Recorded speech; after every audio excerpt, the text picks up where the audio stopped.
Tai sveiki visi. Šiandieną kalbėsime tema, kuri man pačiai yra labai artima, tai yra migrena. Pakalbėsime apie tai, kas tai per liga, kaip jie atsiranda, kaip ją gydyti ir kaip su ja gyventi. Man labai džiugu, kad šią temą man padės aptarti žinomas neurologas profesorius Antanas Vaitkus. Sveiki, profesoriau. Labadiena.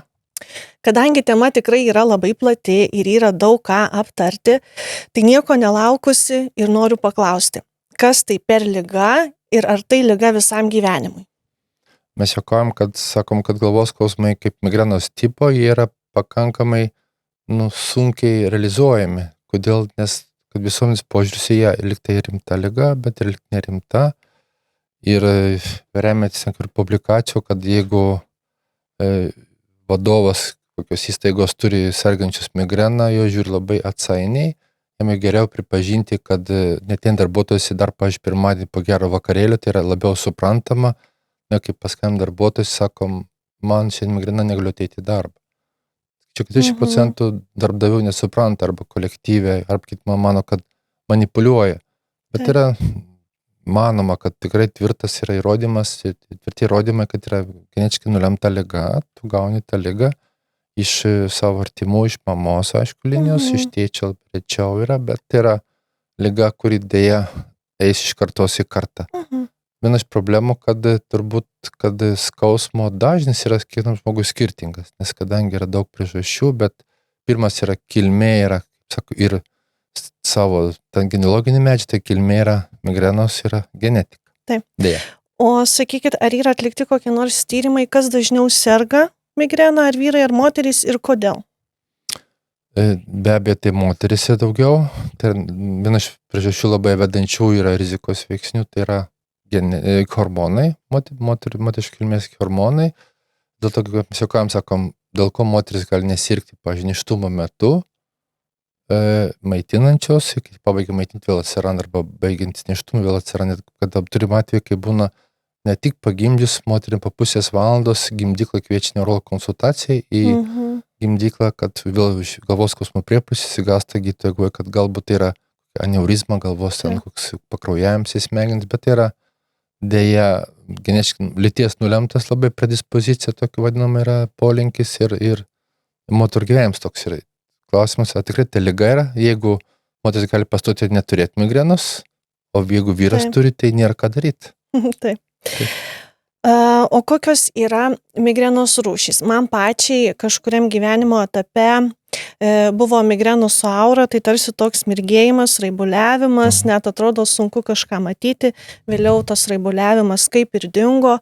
Kokių dar yra migrenos rūšių ir kaip jos pasireiškia? Jo, tai klasikinė migrena tai yra migrena, kai tik galvos skausmas ateina, netikėtai, greitai progresuojantis, be jokios įžangos, be perspėjimo. Tai yra klasikinė migrena be auros. O kai yra migrena su aura, tai iš problemų, kada labiau nori kaltinti migrenos simptomus įžangą prieš skausmo, tą fazę vadinamą, sutrinka sergančiojo suvokimas, kad gali būti, pavyzdžiui, sumišimas, mirguliavimas, kalbos sutrikimas, tai migrenos su aura klasikinė. Dar keletą yra tokių vadinamų, kur kai kurie įvardė, kad yra migrena su svaigimu, tai yra vestibulinė migrena, nors ją labai sunku atskirti, kadangi anot klasifikatorių, kurie sukūrė klasifikaciją migrenos, dėjo pastangas, kad migrena su svaigimu, tai yra, jinai pasireiškia 8 metai nuo diagnozės patvirtinimo, taip keistai. Dar labai įdomus yra, kad yra pacientai, kurie turi migreną prieš tai lydinčią, kai skrandžio veiklos sutrikimą ir taip pykinimas, šleikštulys.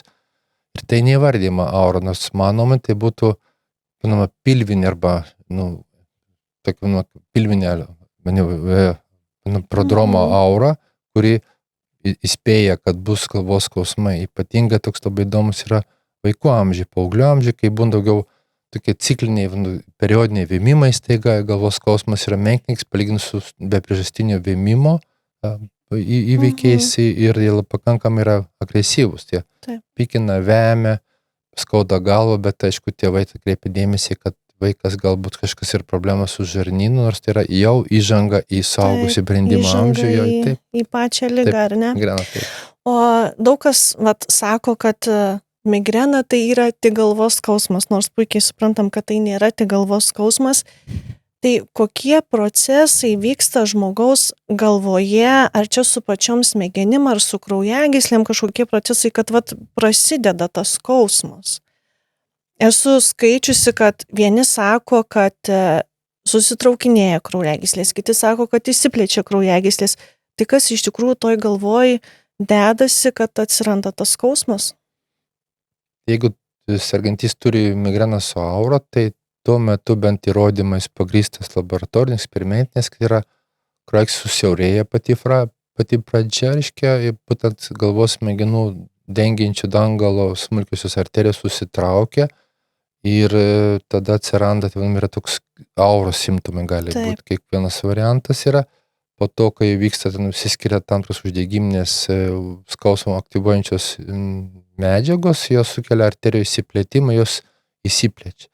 Ir taip grubiai šnekant, priteka į galvą daugiau kraujų, negu gali ištekėti venomis, todėl atsiranda plintantis skausmas didelis ir skausmas yra tvinksinčio, pulsuojančio pobūdžio.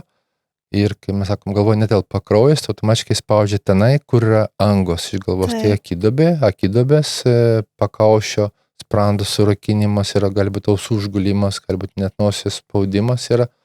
Tai toks ten spaudimas, kur gali būti plėstis mūsų galvos smegenų tūris ir nuo to priklauso, kiek ilgai trunka tas skausmas, kaip tai žmogus efektyviai jį suvaldo, dėl to priklauso, kad ir po priepuolinis periodas ir tas yra rūkas galvoje, kuris gali tęsti nuo kelių valandų, net iki kelių 2-3 parų, kai kada manoma, nes sumišimas, dezorganizacija, suvokimo yra toks.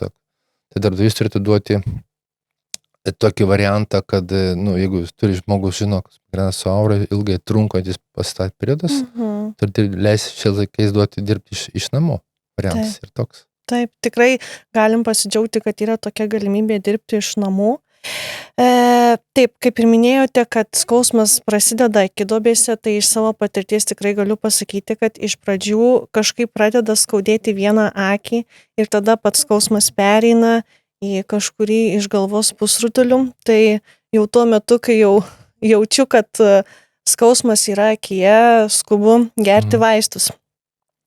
Taip, tai trumpai išsiaiškinome, kas yra migrena, kas tai per liga, galime pakalbėti ir apie tai, kaip ji pasireiškia, pavyzdžiui, ir kaip ją iš tikrųjų reikėtų atskirti nuo įtampinio galvos skausmo, nes gali atrodyti, kad skauda galva ir gali žmogus galvoti, kad jam migrena, bet galbūt tai labiau gali būti skausmas susijęs su nuovargiu, su stresu, tai kaip reikėtų atskirti šitos dalykus? Turbūt vienas toks skirtumas ir tarp įtampos skausmo ir migrenos, kad skausmas įtampos būna labiau abipusis, lengvo intensyvumo, stiprumo, 10 balų vertinimo sistemos skausmo, tai yra 3-4 balai ir jis atsiranda ir gal pakyla ten nedaug stipriai laikosi. Ir su tuo skausmu gali dirbti, judėti, jokios įtakos neturi. Tas vadinamas yra, kad tu gali būti apribotas, o migrena tai yra, mes turime lietuvišką klausimyną, kad keli klausimai, kur leidžia greitai išdiferencijuoti ypatingai pačiam pacientui galbūt ir kad priepuolis greitas eina, atsiradęs kyla greitai, nes kad ir ką bandysi vaistai, kurie geriami tabletėmis ir kol suveiks valanda, 45 minutės, tai skausmas kils toks, kad sutriks tavo darbingumas priepuolio metu, tu turėsi apriboti, bandyti, vadinti, dėl to žodis net ir kad yra prezenteizmo žodis labai tarptautiškas, kad tu sėdi darbe, bet tu esi nedarbingas. Taip. Darbdavys turi nuostolį su tokiu žmogum ir absenteizmas, kad tu neateini darbą. Bet žinant migrenos sergančių žmonių fenotipą, charakterį patumus, tai yra aktyvus,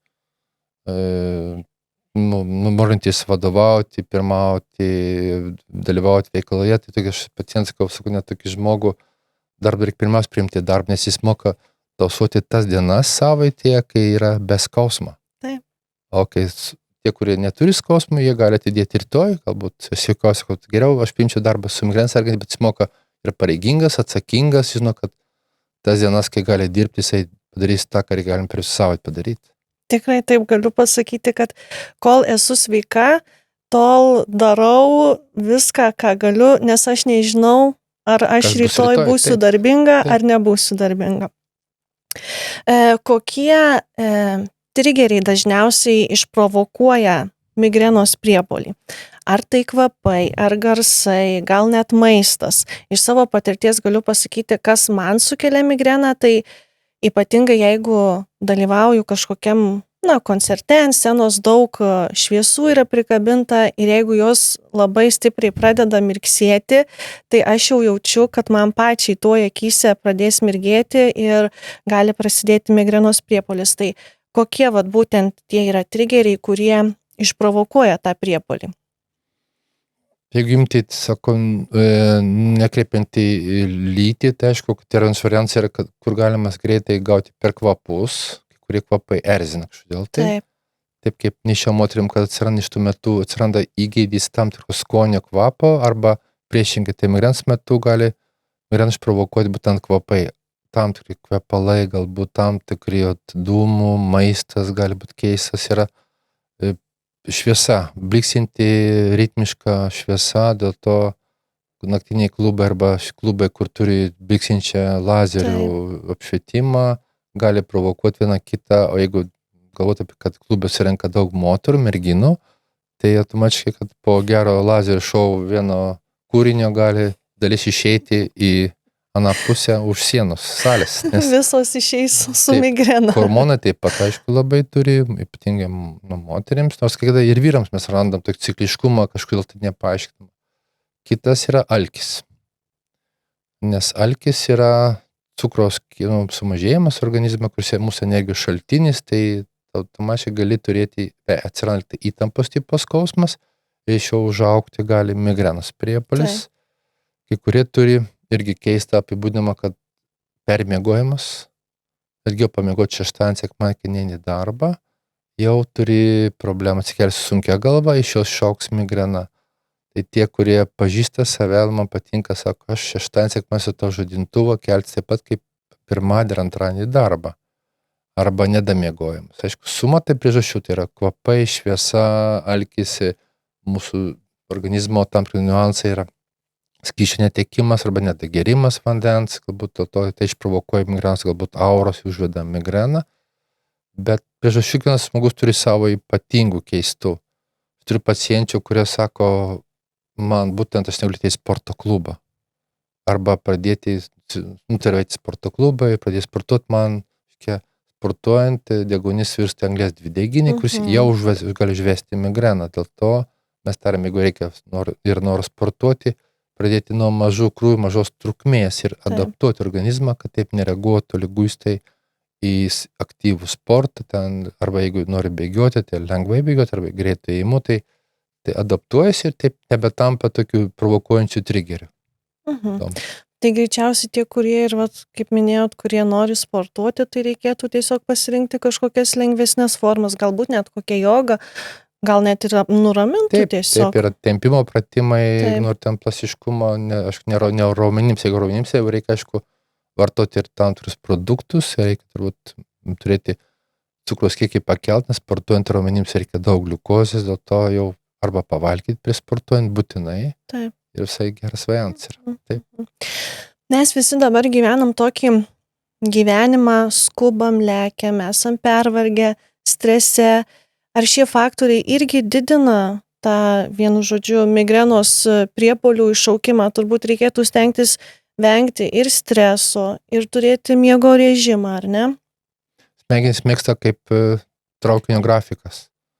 Kai supranta, kad keliesi tada, valgai tada, gulėsi tada, tiek pat streso, nes fizinė, emocinė įtampa skiriasi, fizinė įtampa nėra perteklinė energetiškai, gali ilgiau traukti, neišprovokuoti migreną to, kai turi protinį įtampą, ilgai turi, mes sakom, kompiuterį atsidaręs esi ir numetęs į apatinį kompiuterio langą, daug programų yra neuždarytas. Taip mes žinom, kad ir telefonai, jeigu daug naršai ir neuždarai, jis greičiau įsikrauna, taip ir smegenim panašiai yra, jos sudegina daug, turi turėti gliukozės smegenims įdomiai.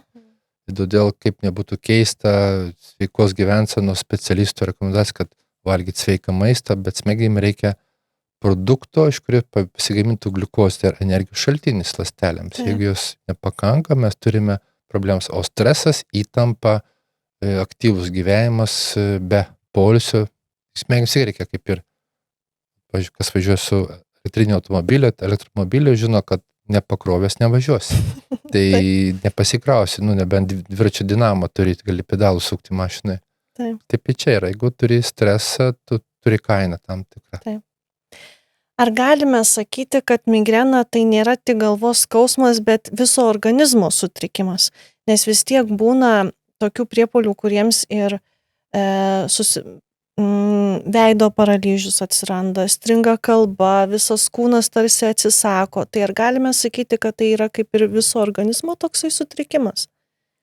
Jau sergant migrena mes visada žinome, kad gali tikėtis tam tikrų nukreipimų, nes yra migrena turintis asmenys turi tam tikrą lygų nuokrypį, atsitikėtino, taip, kraujagyslinės kilmės vienas variantas yra. Turi 3 pusseserės - depresija, nerimą, nemigą. Tai yra serotonino eilės, yra ligos, kurios yra pusseserės. Taip pat turi kraujagyslių visokių variantų, bet tai yra genetiškai, nes yra virš 200 genų, kurie vienaip kitaip varijuoja tarpusavę sergant migrena. Žarnyno veiklos sutrikimai, rūgštingumas arba refliuksas, taip vadinamas, turi dirglios žarnos sindromą, neramių kojų sindromą.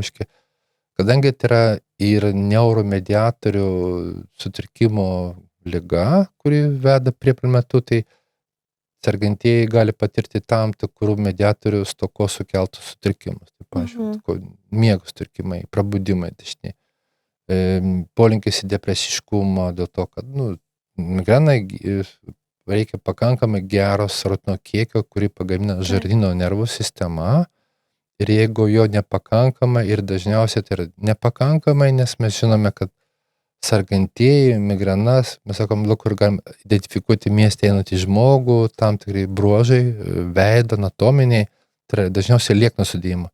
Aišku, aš nekalbu apie tą šalis, kur yra perteklinis kūno masės indeksas, dėl to jau kur šalis, kad tie, kurie turi viršsvorį didelį, jie sunkiau serga migrena, nes migrenos metu įvykstantis neinfekcinis uždegimas organizme, ypatingai smegenyse, palaikomas yra riebalinių ląstelių adipocitų. Dėl to tyrėjai, publikacijų autoriai tam tikrų šalių, dėlių šalių, sako, kad tai yra turintys viršsvorį žmonės, turi labiau linkęs sergti migrena. Bet mūsų populiacija, mes esam prieš daug metų tyrę studentus, visoms apklausėjams, mūsų atveju, mūsų duomenys rodo Lietuvos bent, kad tai pas mus labiau liekno sudėjimo žmonės, mažesnės kūno masės, normalos kūno masės sudėjimo, serga migrena, nes tai yra aktyvus. Taip. Nes tie, kurie turi viršsvorį, galbūt yra žmonės ir didesnį kūno masės indeksą, jie emociškai moka atsipalaiduoti. Mes žinome, jie piktumo nėra, nes piktumas į gynybą, kad tu kažkaip negali padaryti, to kompleksu įsudeginta daugiau energijos, gliukozės. Minėjote, kad migrena turi pusseserės. Ar tai reiškia, kad apleidus šią ligą ir jos negydant gali, pavyzdžiui, išsivystyti depresiją ir kitos ligos? Taip, nes tik organizmą adaptuotis, priprasti prie patiriant stresą, kompensuoti savo emocinį krūvį, perteklių, turi gauti serotoniną. Taip. O žarnynas gamina 45% žarnyno nervų sistema vadinama. Tai mūsų fabrikėlis tokia yra.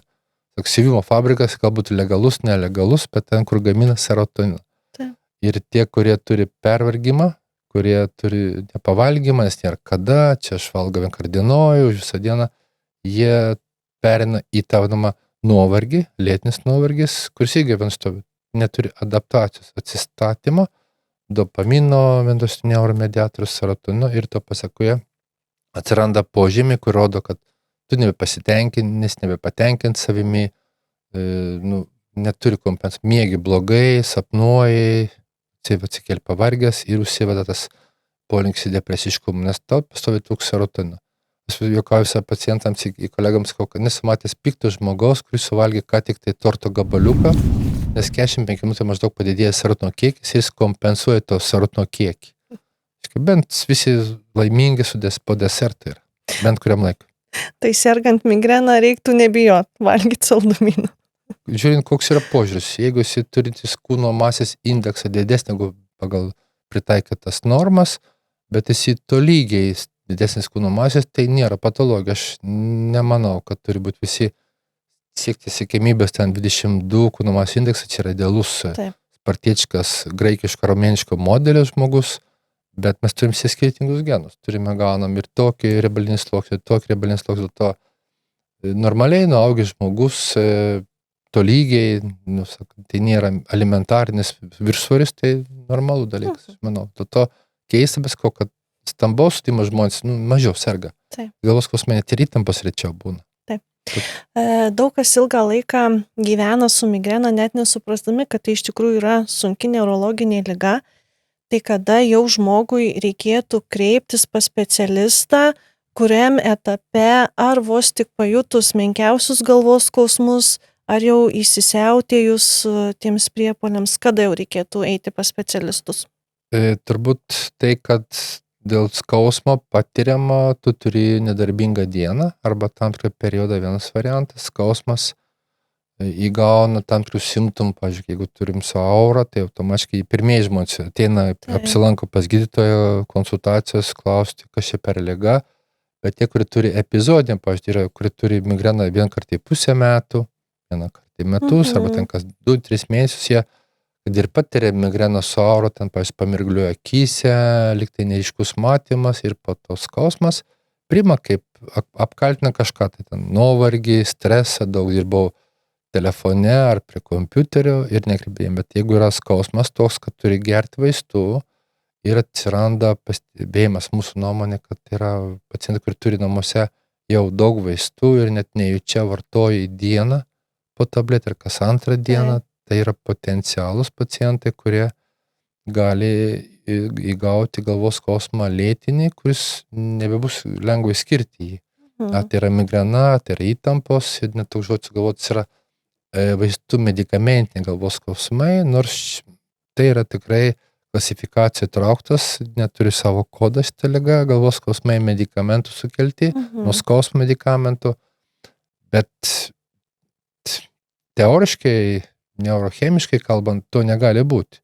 Tai yra paprasčiausiai yra pripratimas prie vaistų. Ir vienas iš didžiausių yra problemų, tai yra mūsų Lietuvoje ypatinga keista savybė yra parduodami vaistai su opiatais, be receptų. Savas yra kodeinas, kuris yra pardavinėjamas kiek nori, tu gali pirkti kiekvienoje vaistinėje, jeigu tavo perspės vaistininkas per daug perki, per 2 vaistinę turėsi dėžučių pakankamai daug ir tu galėsi gerti. Ir tas skauda galva, tai yra trūkumas smegenims tos medžiagos kaip abstinencinė galvos skausmai, bet įvardyma, kad medikamentinė, bet tai yra abstinencinė, nes geriant, kai skauda kasdien, turi vartoja vaistą kasdien, tie vaistai nesuveikia, pavyzdžiui, retai, kad iki 0 nutrintų skausmą, to skausmas yra 2-3 balai iš 10, galva nešvari, sunki, bet tu manai, kad jau valdai ir taip kasdien geri, ryte ir vakar kaip kokio arbatos ar kavos puoduką kelis kartus per dieną. Tai yra didžiausia problema. Būtent šitą labai aktualu, kai pacientai ten turi, sergantieji turi kas kelis mėnesius galvos skausmą, net nežino.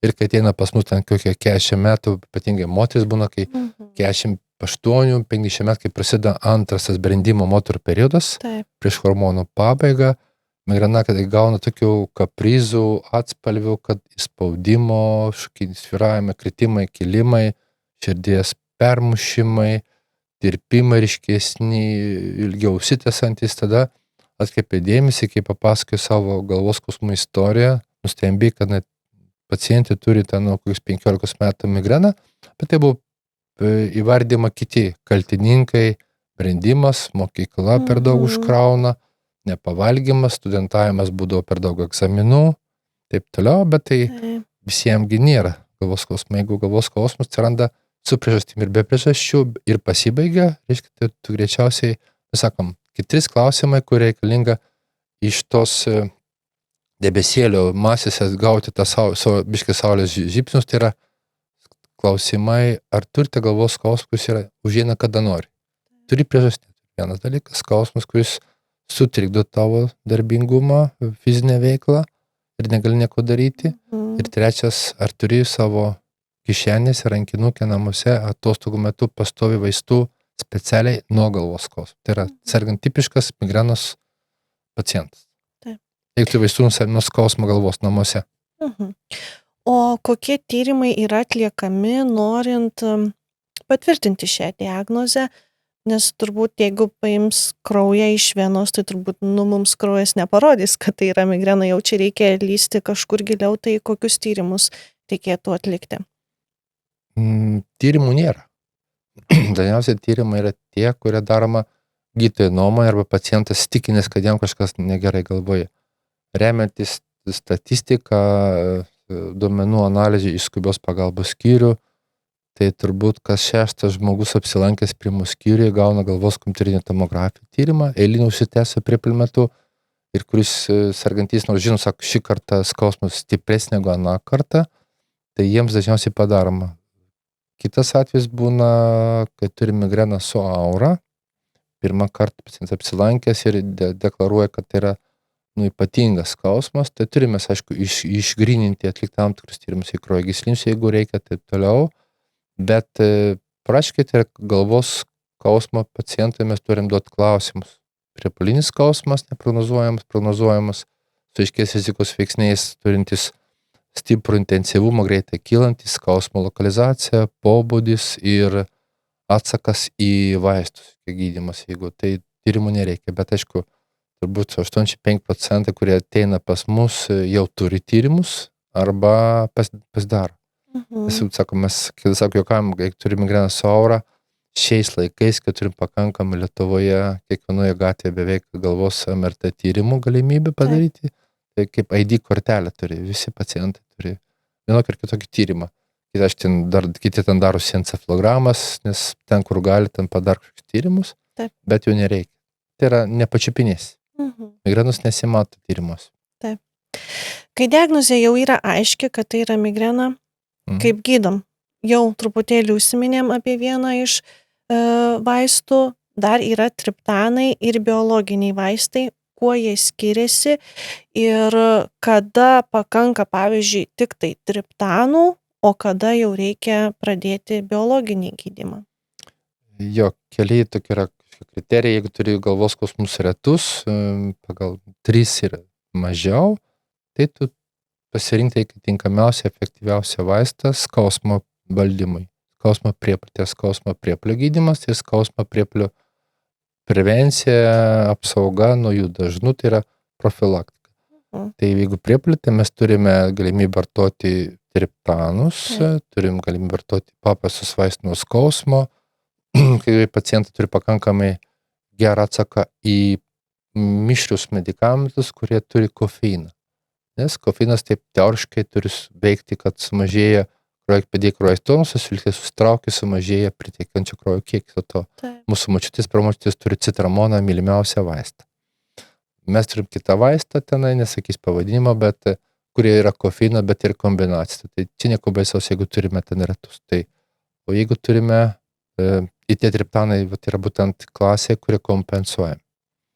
Bet jų efektyvumas yra 50-55%. Ir kita klasė, gepantai, nauja klasė atsiradusi, kuri irgi turi veikimą ir priepuolio gydymo, nes jie neturi poveikio į tokio spaudimo pakelimui, tam trumpaiškius kraujagyslės spazmai, nes dalis vartojančių triptanus turi nepageidavimus simptomus. Pajaučia, kad tai aptirpsta veidas, nosis ir tai svaigimas atsiranda, galbūt rečiau būna ten spaudimas krūtinėje, tai oro stoka, tai čia triptanų savybė. Yra kurtas kitas vaistas, yra ditano, klasė ditano, kurie specifiniai vaistai yra. Pas mus Lietuvoje dar mes neturim kompensacijų, yra selektyvus labai, jie turi tik sutraukiantį efektą į tam tikrus kraujagyslių regionus ir neturi tavnamo išorinio, kad nutirptų, sveiktų galva arba plaktų širdis. O gepantai, kurie naujausia klasė, Lietuvoje irgi registruoti mes turime turbūt nuo spalio praeitų metų, klases ir kitą sausio mėnesį, tai jie pakankamai irgi nauja klasė. Bet vaistai nuo priepuolių yra tabletėmis įprastai ir jeigu aš turiu predispoziciją, kad man yra prodromas skrandžio veiklos ir diskomfortas skrandyje, teoriškai mes turbūt galvojam, kad dalis pacientų išgerto vaistų yra suyra skrandyje. Gauti išgertą dozę 50-60% įsisavinam. Jeigu turi visišką skrandžio paralyžių prieš priepuolį, tai vaistas labai mažai veiks. Tai yra iš pasekmių, kad tie vaistai, kurie tabletėmis, gali vesti prie vaistų abstinencijos. Daug geri vaistų neveikia per dozuoju priepuolių metu. Tai šitie vaistai tokie ypatingi. Aišku, turime triptanų klasę, kuri dabar Lietuvoje atsirado kompensuojamas purkštukas į nosį. Fantastiškas variantas, mes jo laukime ilgai, jis buvo, bet nebuvo, kol mes atsirado Lietuvoje, kai nebuvo kompensacijos, kai atsirado kompensacija, gamintojai tiesiog neužteko rinkoje vartojančių, kad būtų verta juos registruoti į kompensaciją. Taip pat turime tabletę triptanų klasėje, kurią čiulpiam tabletę palei žuvų. Greito veikia. Mes sakom, studentiškas. Gali išėti iš egzamino, iš paskaitos, taip toliau, tai tabletė priepuolių metu labai neblogai veikia. Bet tai geriausia turbūt, nes nereikia skrandžio panaudojimo. Ir aišku, jeigu turim profilaktiką, šiais laikais mes turime pradėti riboti tam tikrų biologinės terapijos vaistų prieinamumą, paskirimą tiesioginių kelių, ką mes turėjom iki praeitų metų vasaros pradžios, kai mes galėjom atsiradus indikacija, kai yra žmogus turintis 4 daugiau priepuolius ir jam ilgos trukmės mes skirdavom tos biologinį terapiją tirdam. Po to atsirado biškį apribojimas, jis pradėta gausiai vartoti jos, o jų kaina didelė. Deja, taip yra, nes mes sakom, turtinga valstybė turi gal daugiau skirti, neturtinga gali riboti. Bet mes kovojam, kada su struktūromis, kurios atsakingas už vaistų kompensavimą, apribojimą, nes sakom, tai yra darbingo amžiaus žmonės sergantis, kurie yra aktyvus, nešantis vystymą ekonomikos, gyvenimą, socialinį gyvenimą ir tai yra, jie turi migreną, ir dėl to jiem turi būti skiriam, bet tai aišku, mūsų finansų galimybės kompensacijos nėra beribės. Tik mačiau, vakar internete iš socialinių tinklų tai rašyta, kad mes turim tiek gydytojų, kiek mes galime, mes turim tiek slaugytojus, sesučių, vispenoškai, kiek mes galime ir taip toliau. Tai nenorikim, kad būtų teoriškai, pacientas sako, man turi būti čia tas, turime turėti tiek žmonių, kad padėtų man, pavyzdžiui, paskambintų iš šitų vaistus, taip toliau. Taip teoriškai mes turim, bet praktiškai mes turim tiek, ką turim. Tai va, tai su profilaktiniais vaistais. Dabar ruošiamas paskutinis jau pataisimas vaistų kompensavimo, tų brangių vaistų kompensavimo tvarkos, iniciatyvos sveikatos apsaugos ministerijos, mūsų Lietuvos neurologai, dirbant su galvos skausmu dalyvauja, bus apribojimas tam tikras, kad turėtų būti galvos skausmai esant indikacijai gydyti profilaktiškai. Pirmas pradame nespecifinis vaistas ir įvardyma tam tikrų vaistų klasė, kurie visam pasaulyje yra ir Europoje standartizuoti, kokie vaistų klasė yra nestandartinės. Kodėl tai yra reikalinga, kad visos šalis, net ir turtingos, ir Skandinavijos, ir dėlės Europos šalis irgi turi ženkliai didesnį apribojimus, negu mes šiandien turim. Pas mus, pavyzdžiui, kaip prieš metus laik mes turėjom skirti bet kada, kaip indikacija yra, tai Skandinavai ten turi reikalavimą. Tai turbūt galim būti klasė profilak vaistų, tai aišku vaistai, antiepilepsiniai vaistai, kurie, kadangi migrena irgi turi vieną tokią antros eilės pusės yra epilepsija. Tai biškai rečiau, bet rizika didesnė turėti epilepsiją, jeigu turi migreną. Tai vienas variantas yra antidepresantai klasė. Jie nekompensuojam, dėja nespecifinį, kad yra nespecifinį. Antidepresantai, jie skatina serotonino gamybą. Ir tam tikškia arba serotonino gamybą, arba serotonino ilgesnį poveikį organizmą, jis neleidžia jo greitai siurpiškai suirti jam greičiau. Taip pat yra vaistai, kurie naudojami kraujo spaudimui reguliuoti, tam tikros yra klasės vaistai, ten sartanai, kurie turi tam tikrą indikaciją. Taip pat turime, kurių šalis kompensuoja, pavyzdžiui, botulino toksiną, turbūt yra, kiti žmonės žino, kad daugiau tiems žmonėms, kur turi lėtinį migreną, turi įtampos skausmą ir migreną, tiems tinkamas ir botulinas. Ir tada, jeigu nepadeda, tada jau galim galvoti apie biologinę terapiją. Biologinė terapija yra tai, aišku, didžiulis perversmas, stebuklas ir laimė, čia ponių Tikrai laimė taip. vadinama ir vyrų laimė, kurie turi migreną, kadangi tai yra vaistai injekciniai. Taip. Jokie skrandžio sutrikimai, nudegintas chemiškai ilgalaikės istorijos migrenos gydymus su vaistais, tabletėmis, kur nebeveikia vaistai, tai susileidi vaistai ir vaistas yra, placebo veikimas ir turbūt mažai tikėtinas, kadangi efektyvumas yra fantastiškas. 70-78%. Ir tu dar vieną vaistą biologinį terapiją, kuris lašinamas į veną.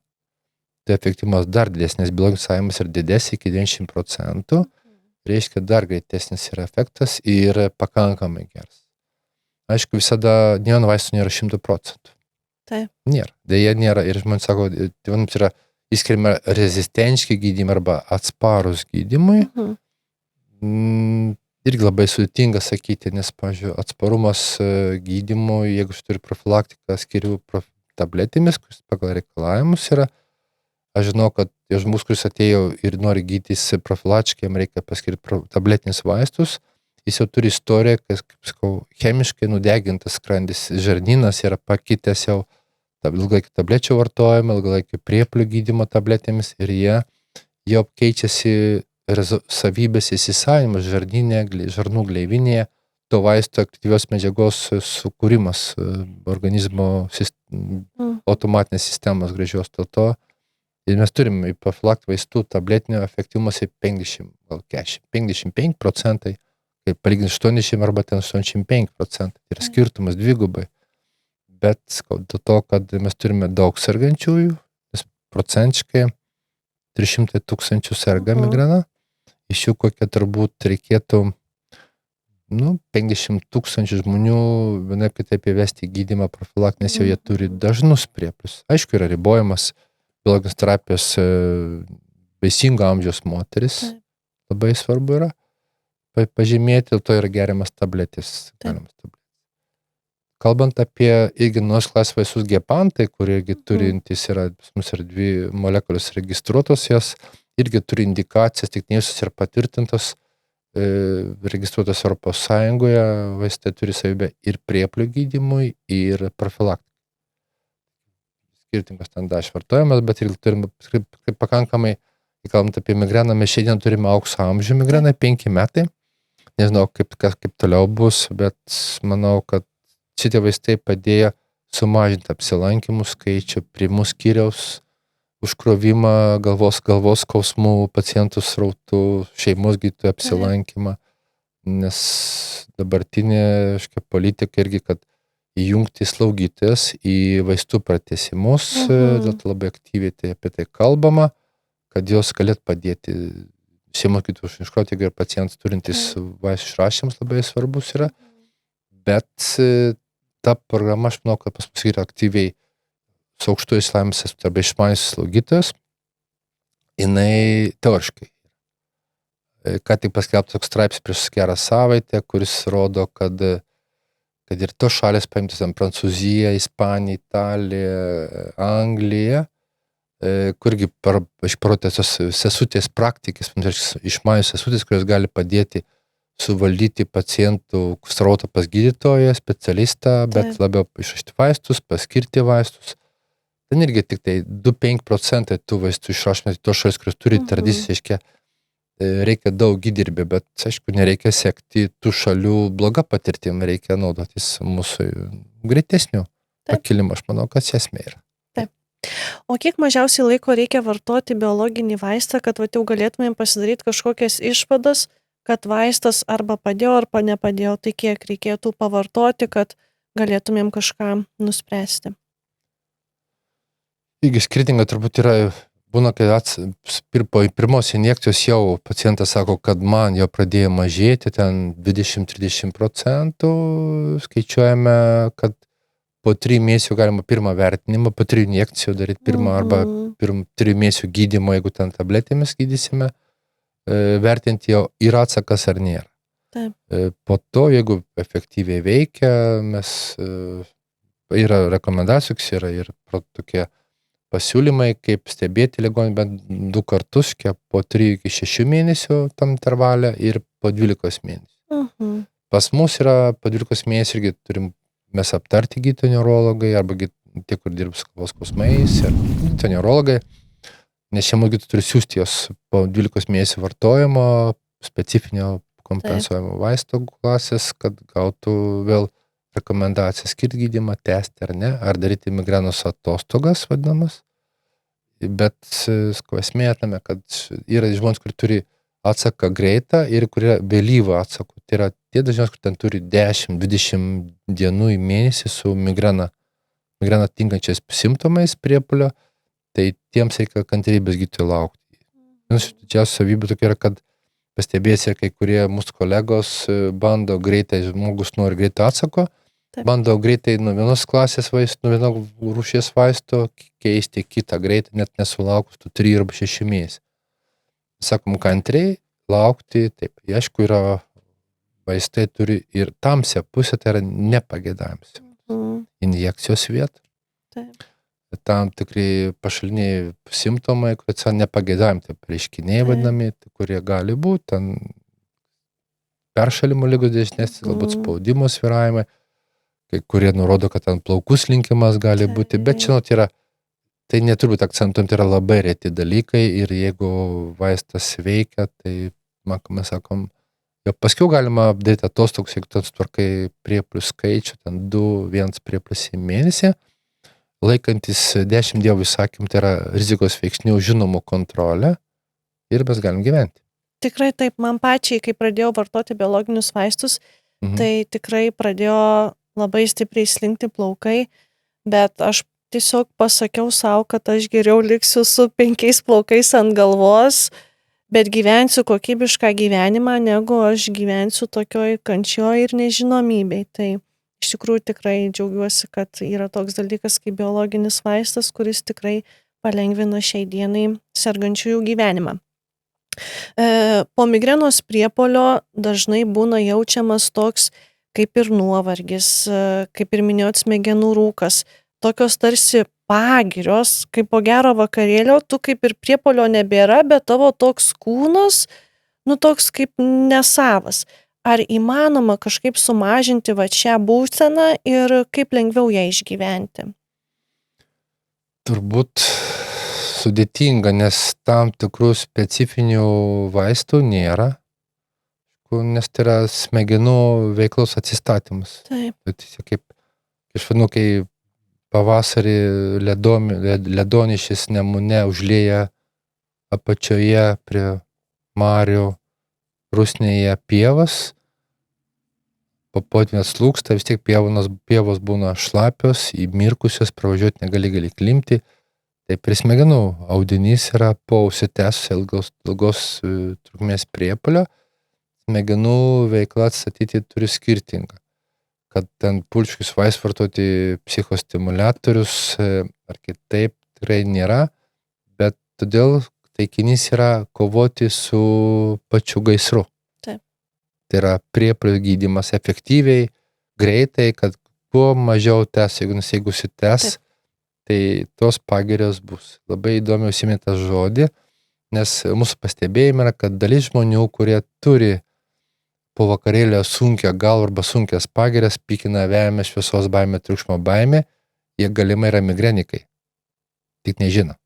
Nes sergant migrena turi tam tikrus variacijos genų, kurie neleidžia toleruoti alkoholio. Taip. Dėl kai standartiškai migrenikai sako, aš negaliu ten to gėrimo gerti, to negaliu būti vakarėlio liūtas arba liūtė, bet tie, kurie net nežino, kad turi migreną, bet jie turi po vakarėlio sunku, dėl to jie pradeda atsirinkti gėrimus, kurios gali, jeigu reikia dalyvauti renginyje, pasiūla, jie jau atrenka ne savo gėrimus, nes jiems blogai bus, skaudės galva, pykins vems, sveiks, ir greičiausiai gali būti migrenikai. Bet nežino. Įdomi. Įdomi, tikrai įdomi. Be visų tradicinių migrenos gydymo būdų turime ir įvairiausių netradicinių. Pati kartais savo taikau, man pavyzdžiui tikrai padeda šaltas kompresas ant galvos, netgi kojų mirkymas karštame vandenyje. Taip pat dar yra tokie netradiciniai būdai kaip auskaro vėrimas į ausį į tam tikrus taškus arba įvairiausi prietaisai dedami ant galvos. Ar tai iš tikrųjų tie netradiciniai būdai yra moksliškai pagrįsti, ar čia labiau pačio žmogaus įsitikinimas, taip vadinamas placebo efektas? Dviprasmybės tokios, aišku, yra, nes mūsų medicinos patirtis, mūsų mentalitetas yra įpratęs vartoti chemiškai pagrįstas priemonės, o rytų medicinos šalininkai, kur istorija didesnė gal mūsų čia vakarų arba vidurio Europos, aišku, remiasi kita tradicija, tai placebo veikimas visada yra. Taip. Labai svarbus yra, aišku, skausmo, pavyzdžiui, arba dirgiklių sukėlimas, tai va tie įtaisai, kurie mes turime tam tikrus intervencijos prietaisus, kurie leidžia stimuliaciją, odos dirginimas, jie nukreipti iš, galvojant teoriškai, iš to, kad tangi skausmos sukeliamas trišakio nervo, didžiausios pirmos šakos, iš jo įsiskiriančių tam tikrų skausmus skiriančių baltymų, peptidų, taip vadinama, tai priemonės nukreiptos, kad stimuliuoti tas jautrias skausmai struktūras, kad jos pačios išsekintų tas, išskirtų tas skausmą skiriantį baltymą ir kai įvyks priepuolis, pavyzdžiui, bus mažesnis skausmo intensyvumas. Tai tie prietaisai ir priepuolio gydymo yra, ir priepuolio profilaktikai. Net naudojam profilaktikai yra vaistai, prietaisai, kurie leidžia kasdien naudoti prietaisą, kad to atitolintų priepuolio pradžią, suretintų ir priepuolio intensyvumą. Intervencijos, skausmės intervencijos, pavyzdžiui, dirginančios intervencijos, ausies įvėrimas, auskaro irgi, tai yra trišakio nervo šaka, per klajoklio nervą vadinama, irgi yra anatominė vieta, kur irgi taškai yra ajurvedos medicinoje, akupresūros, akupunktūros yra tikrai turintys savo loginį įvertinimą, dėl to aš nepaneigčiau. Jeigu turi galimybę kompleksiškai gydyti save, tai aišku, visą stengiasi galbūt nepulti vien tik tai prie chemijos, bet kodėlgi ne, jeigu šaltskompres jeigu padeda teigiamą emociją atsipalaiduojančios, šalčio šilumos, dušai labai variantas yra tinkamas. Viskas tinka, kas nekenkia. Taip, aš irgi pritarčiau, kad jeigu tik palengvina tą išgyvenimą, tai kodėlgi ir netaikyti tų netradicinių gydymo būdų. Apkalbėjome trumpai, kad migrena gali paliesti įvairius gyvenimo etapus, tiek ir vaikai gali sirgti, ir suaugę.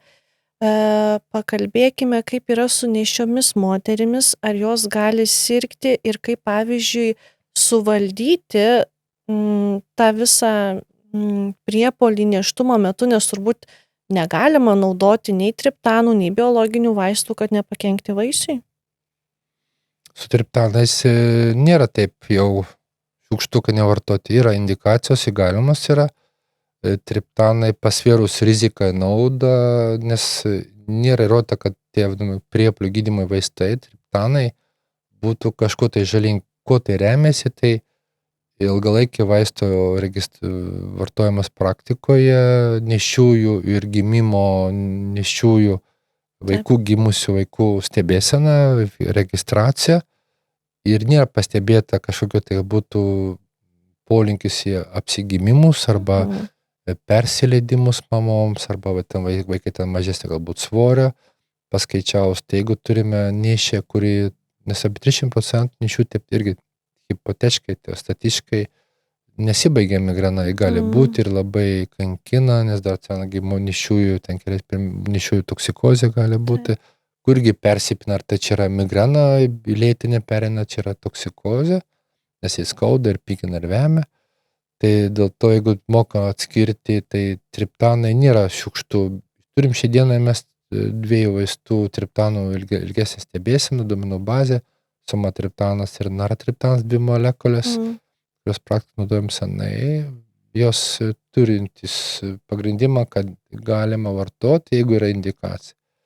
Vienas priežasčių būna, kad jeigu turime nėščią, tai aišku, vienas dalykas, jeigu, pavyzdžiui, maitinančią mamą, tai jeigu priepuoliai yra, tai mama turėtų turbūt maitinantiems traukti pieną ir tada gali gerti vaistą priepuoliui nugesinti, nes jau yra vaistai, ten 4-6 valandas metabolizuojasi ir išnyksta, todėl jeigu galim mamą nutraukti pieną priepuoliui atsiradus 1-2 dozėm, 2 kartam vaikučių pamaitimo, tai labai paprastas ir saugus variantas, nes jis neatlieka.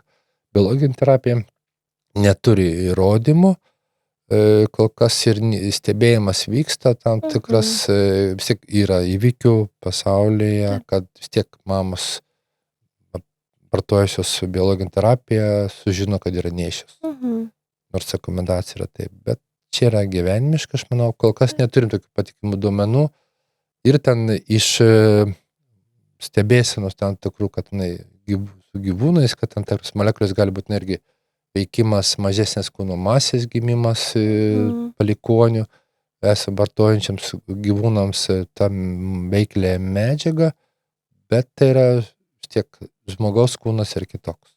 Tai jeigu jau yra, kaip žinom, senoviškai, jeigu būsi mama yra, migreną turinti turi ieškoti variantų. Paracetamolis yra vaistas numeris 1, sergant migrena nėščioms. Yra profilaktiniai vaistai, kurie galimi įvairiais nėštumo trimestrų periodais, nes pagal tai skaičiuokas yra, kaip vaisiaus vystosi, kokie vaistai vartojami, ar jie negali sukelti vaisiaus vystymosi nukrypimo nuo normos. Yra žinoma rekomendacijos, bet visos nėščios, kurios turi priepuolius dažnus ir jos, žino, kad neiškenties be vaistų, ateina pas mus ir mes aptariam, ką galima padėti. Neurologai šitą turi žinoti, nes yra čia klasikiniai variantai, ką galima, ką negalim, ką galima pirmo nėštumo metu, 3 trimestro metu, labai svarbu žinoti.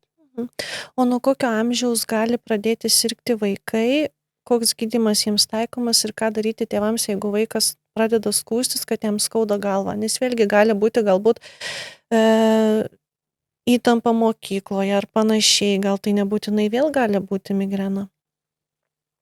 Irgi remiantis publikacijom senom, kad kai kurie vaikai, kurie dar nekalba ir rėkia be priežasties, gali turėti migreną, jei mamos paveldėti arba tėčio. Bet čia teoriškai yra. Taip hipotetiškai manoma, kad nekalba. Priežasties nėra, nekarščiuoja, neturi ten pilvo skausmų ir reikia nepaaiškinti. 6 metų statistika tokia yra, bent ne Lietuvos, kad apie 1% vaikų jau turi migreną atitinkančią galvos skausmo formą, vienokį ar kitą. Ir taip toliau. Didėjant, ten su lytiniu brendimu išsiskiria mergaičių ir berniukų dažnis, ir tada mergaitės 2-3 kartus viršyje skausmo turėjimą mergaičiams 15-16 metų negu berniukai. Tai yra toks lytinis brendimas, bet įdomus ir kad teiginys, kad kai kurie vaikai, kurie rėkia ir turim žinomą faktą, kad mama turėjo migreną, jie turi greičiausiai galbūt galvos skausmą.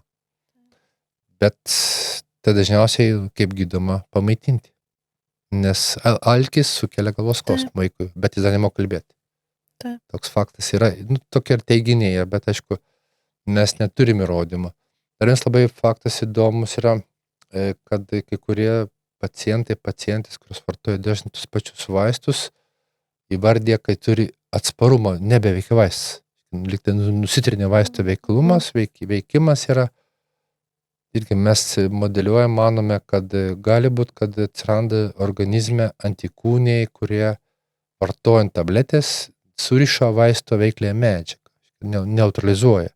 Imuninė sistema pagamina antikūnius, kurie kartotiną pažįstamą medžiagą gali pradėti surišti dalis vaisto, kad ir patenka į tinkamą terpę žarnyne, kur gali rezervuoti, susikurti gydomą molekulę. Jie gali būti neutralizuojami, dėl to nebeveikia. Pacientas sako, man nebeveikia, mėgstamas vaistas, man turiu ieškoti kito vaisto. Tai vienas iš tų variantų gali būti, nes vaistas pats gamintojas, tas pats, dozė ta pati, bet vis mažiau veikia. Supratau.